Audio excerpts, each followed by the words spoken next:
ವಂದೇ ಮಾತರಂ ಸಾಲುಗಳ ಕುರಿತಾಗಿ ಇತ್ತೀಚೆಗೆ ಪ್ರತಿಪಕ್ಷಗಳ ವಿವಾದದ ನಡುವೆಯೇ ಕೇಂದ್ರ ಗೃಹ ಸಚಿವಾಲಯ ವಂದೇ ಮಾತರಂ ಗಾಯನ ಕುರಿತು ಮಾರ್ಗಸೂಚಿಗಳನ್ನು ಹೊರಡಿಸಿದೆ. ರಾಷ್ಟ್ರಗೀತೆ ಜನಗಣಮನ ಗಾಯನಕ್ಕೂ ಮುನ್ನ ವಂದೇ ಮಾತರಂ ಹಾಡುವುದನ್ನು ಕೇಂದ್ರ ಸರ್ಕಾರ ಕಡ್ಡಾಯಗೊಳಿಸಿದ್ದು, ಜೊತೆಗೆ ಕಾಂಗ್ರೆಸ್ ಕೈಬಿಟ್ಟಿದ್ದ ಚರಣಗಳನ್ನು ಮರು ಸೇರ್ಪಡೆಗೊಳಿಸಿದೆ.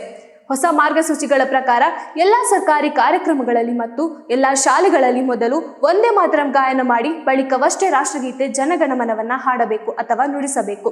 3 ನಿಮಿಷ 10 ಸೆಕೆಂಡ್ ವಂದೇ ಮಾತರಂನ 6 ಚರಣಗಳನ್ನು ಹಾಡಬೇಕು. ಹಾಗೆಯೇ ಗೀತೆಯನ್ನ ನುಡಿಸುವಾಗ ಅಥವಾ ಹಾಡುವಾಗ ಎಲ್ಲರೂ ಕಡ್ಡಾಯವಾಗಿ ಎದ್ದು ನಿಲ್ಲಬೇಕು ಎಂದು ರಾಜ್ಯಗಳು ಮತ್ತು ಕೇಂದ್ರಾಡಳಿತ ಪ್ರದೇಶಗಳಿಗೆ ನೀಡಲಾದ ನಿರ್ದೇಶನದಲ್ಲಿ ಗೃಹ ಸಚಿವಾಲಯ ಹೇಳಿದೆ.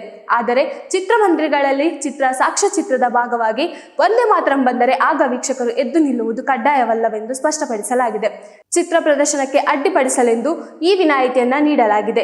ಇಲ್ಲಿಯವರೆಗೆ ವಂದೇ ಮಾತರಂ ಹಾಡಲು ಯಾವುದೇ ಅಧಿಕೃತ ಶಿಷ್ಟಾಚಾರವಿರಲಿಲ್ಲ. ಆದರೆ ಜನಗಣಮನ ಗೀತೆಯ ರಾಗ, ಸಮಯ ಮತ್ತು ಗಾಯನದ ಬಗ್ಗೆ ಸ್ಪಷ್ಟ ನಿಯಮಗಳಿವೆ. ರಾಷ್ಟ್ರೀಯ ಗೌರವಕ್ಕೆ ಅಪಮಾನ ತಡೆ ಕಾಯ್ದೆ ಅಡಿಯಲ್ಲಿ ರಾಷ್ಟ್ರಗೀತೆ ಜನಗಣಮನಕ್ಕೆ ಇರುವ ಶಿಷ್ಟಾಚಾರಗಳನ್ನು ವಂದೇ ಮಾತರಂ ಗೀತೆಗೂ ಕೇಂದ್ರ ಸರ್ಕಾರ ವಿಸ್ತರಿಸಿದೆ.